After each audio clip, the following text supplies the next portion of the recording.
अगर आप अपने मन को अशांत होने से बचाना चाहते हैं तो ये कहानी लास्ट तक जरूर देखें। एक समय की बात है, हिमालय की खाड़ी के किनारे एक छोटे से शांत गांव में राहुल नाम का एक युवा लड़का रहता था। राहुल अपने क्रोधी स्वभाव और चंचल मन के कारण गांव भर में प्रसिद्ध था। उसका मन हर समय विचारों से भरा हुआ रहता था। सोचो कि उसके विचारों के तूफान ने उसके मन को एकदम बेचैन कर दिया था।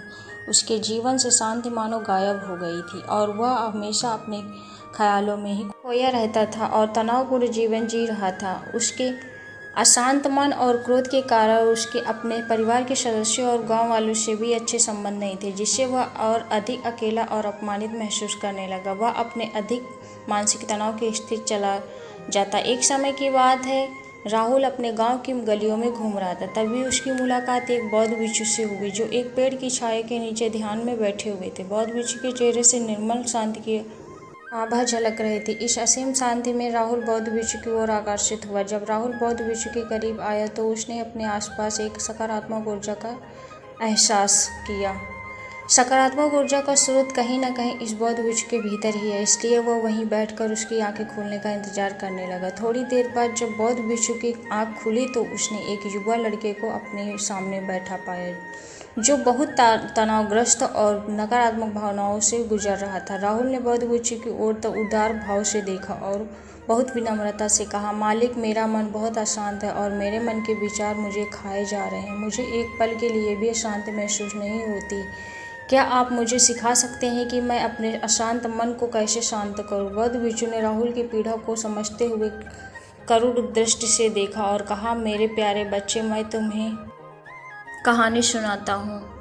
राहुल ने हाँ में सिर हिलाया और पूरी एकाग्रता से कहानी सुनने को तैयार हो गया। उसके अंदर जिज्ञासा चरम पर थी। वो कहानी सुनने को बेताब था। बहुत समय पहले की बात है, एक नगर में शक्ति नाम का एक आदमी रहता था। शक्ति बेहद महत्वाकांक्षी व्यक्ति थे और उन्हें हर काम में लोगों से मदद की जरूरत पड़ती थी। यदि उसे किसी से असफलता और बुराई सुनने को मिलती थी तो वह गहरी चिंता और तनाव में चला जाता था। उसका मानना था कि सफलता और भौतिक शक्तियाँ वांछित खुशी देंगी, लेकिन वह जितना सफलता और प्रशंसा के पीछे भागता था उतना ही मानसिक तनाव में डूबता जाता था। लेकिन अचानक शक्ति का सामना उस समय के मशहूर बौद्ध भिक्षु से हो गया, जिसका नाम महाकौशल था।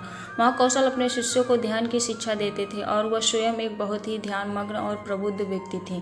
महाकौशल की अद्भुत एकाग्रता से प्रभावित शक्ति ने उनसे अपने भटकते मन को शांत करने का उपाय जानना चाहता था। शक्ति ने कहा कि महंत, मैं हमेशा सफलता के पीछे भागता हूँ, लगातार अधिक हासिल करने की कोशिश करता हूँ, फिर भी मुझे कोई क्षणिक संतुष्टि या आत्मसंतुष्टि नहीं मिलती। इस निरंतर बेचैनी के बीच शांति कैसे पा सकता हूँ? बौद्ध भिक्षु ने करुण दृष्टि से उसकी ओर देखा और उत्तर दिया, आपका मन अशांत नहीं है जो हमेशा बहती रहती है। आपको अपने विचारों को बिना किसी रुकावट के जाने देते की कला सीखनी होगी। शक्ति को आश्चर्य हुआ और उनसे पूछा कि मैं अपने विचारों को कैसे जाने दूं? आखिर मैं भी तो अपनी इच्छाओं और महत्वाकांक्षाओं से बंधा हुआ हूँ। यह सुनकर बौद्ध भिक्षु मुस्कुरा दिए। बौद्ध भिक्षु ने कहा, कल्पना करें कि आपके हाथ में पानी एक गिलास है।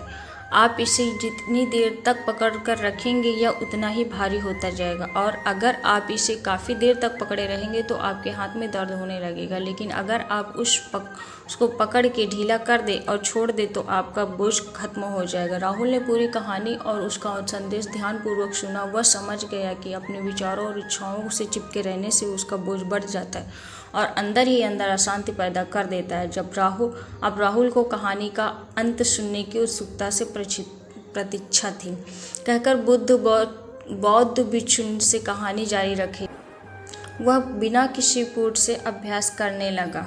अब उसने विचारों को पकड़ना बंद कर दिया था। विचार उठते थे और अपने आप चले जाते थे। धीरे धीरे उसे यह एहसास होने लगा कि उसकी इच्छा और भावना ही सभी दुखों का कारण है। जैसे जैसे शक्ति ध्यान में गहरे उतरते गए, उन्होंने पाया कि वर्तमान में जीना ही आंतरिक शांति का एक स्रोत है। वह खुद को वर्तमान में स्थापित करके अपने मन की निरंतर बकवास से छुटकारा पा सकता था। धीरे धीरे शक्ति का मन एक शांत झील की तरह हो गया, जो बाहरी दुनिया को अपने अंदर प्रतिबंधित करती है। उन्होंने जीवन की सादगी में संतोष को अधिक महत्व दिया और भौतिक संपत्ति के प्रति अपना लगाव छोड़ दिया। जैसे ही शक्ति में ऐसे बदलाव की खबर लोगों के बीच फैली, दूर दूर से लोग मार्गदर्शन लेने आने लगे। लोगों को विचारों को मुक्त कराने की कला सिखाना और उन्हें अपने भीतर शांति खोजने के लिए मार्गदर्शन करना, वह लोगों के बीच शांति और ज्ञान का प्रतीक बन गया। शक्ति और साधु की कहानी समाप्त कर महाकौशल बौद्ध भिक्षु कुछ देर के लिए चुप हो गए ताकि इस कहानी का अर्थ राहुल के मन में अच्छी तरह बैठ जाए। राहुल ने बौद्ध भिक्षु की तरफ देखा और उनकी आंखों में अब एक नई समझ दिखाई दे रही। राहुल ने धीरे से कहा कि मुझे इस कहानी में ज्ञान दिखता है, लेकिन मैं इसे अपने जीवन में कैसे लागू करूं? मैं अपने अशांत मन को कैसे शांत कर सकता हूं? राहुल के इस सवाल पर बौद्ध भिक्षु गर्मजोशी से मुस्कुराते हैं और फिर कहा कि अशांत मन को शांत करने का अभ्यास आत्म जागरूकता से शुरू होता है। अपने भीतर उठने वाले विचारों का निरीक्षण करने के लिए प्रतिदिन कुछ समय निकाले, उन भावनाओं का ध्यान दें जो आपके मन में आती हैं और देखें कि कैसे आती हैं और आकाश में गुजरते बादलों की तरह चले जाएं। राहुल ने आंखें बंद कर ली और बौद्ध भिक्षु के कहे अनुसार अपने विचारों का अवलोकन करने लगे। जैसे ही उसने अपने भीतर उठने वाले विचारों पर ध्यान देना शुरू किया, उसे एहसास हुआ कि उसे अपने अंदर चिंता और इच्छाओं की एक निरंतर धारा बहती हुई महसूस हुई। सिर्फ एक एहसास नहीं, उसे एक अद्भुत शांति का एहसास कराया। उन्हें यह भी एहसास हुआ कि यह सभी विचारों और भावनाओं से अलग है। बौद्ध भिक्षु ने आगे कहा कि जैसे शक्ति ने खुद को सभी मोह माया से अलग कर लिया था, वैसे ही अपने मन को अशांतकारी विचारों और भावनाओं से मुक्त कराने का अभ्यास विकसित करो। बिना किसी पूर्वाग्रह के विचार को वैसे ही स्वीकार करें जैसे वह आता है और फिर धीरे धीरे उन्हें जाने देता है।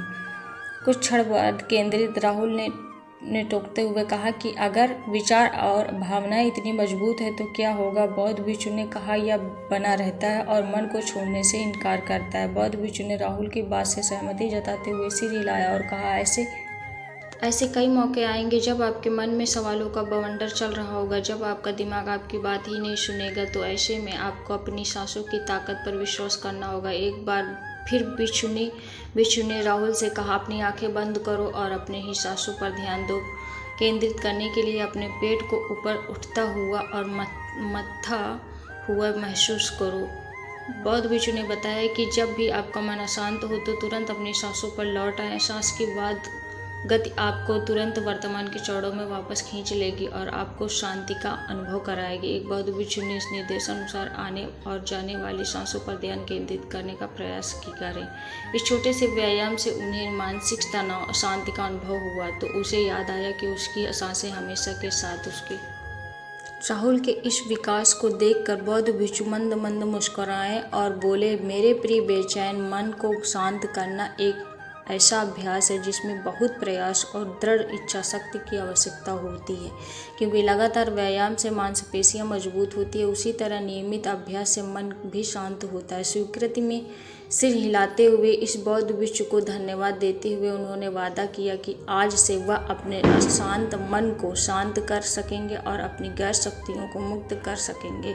बौद्ध भिक्षु ने राहुल के कंधे पर हाथ रखकर कहा, मुझे आपकी क्षमता पर बहुत भरोसा है और आपको जल्द ही आंतरिक शांति मिलेगी, लेकिन याद रखें कि यह आसान नहीं होगा। लेकिन अगर आप दृढ़ इच्छा शक्ति और खुले दिल से प्रयास करेंगे तो आप निश्चित रूप से वह शांति पा लेंगे जो आपके अंदर है। उस दिन से राहुल अपने शांत मन को शांत करने लगा, प्रयास करने लगा और हर दिन ध्यान करने के लिए अलग अलग समय निर्धारित किया। उसने अपने मन को उठने वाले विचारों को बिना किसी रोक टोक के जाने लगा और अपनी सांसों के जरिए खुद को वर्तमान में बनाए रखने की कोशिश की।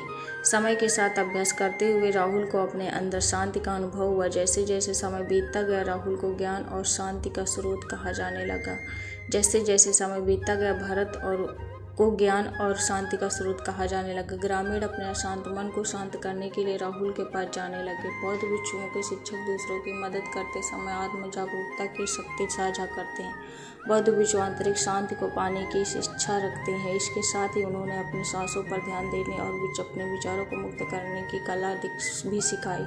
ऐसे निवासियों का विकास हुआ और उन्हें मन को अमूल्य शांति मिली। बौद्ध भिक्षु की शिक्षाओं और राहुल द्वारा संचालित अभ्यास के माध्यम से विचारों को त्यागने और वर्तमान में जीने की कला दूर दूर तक फैल गई।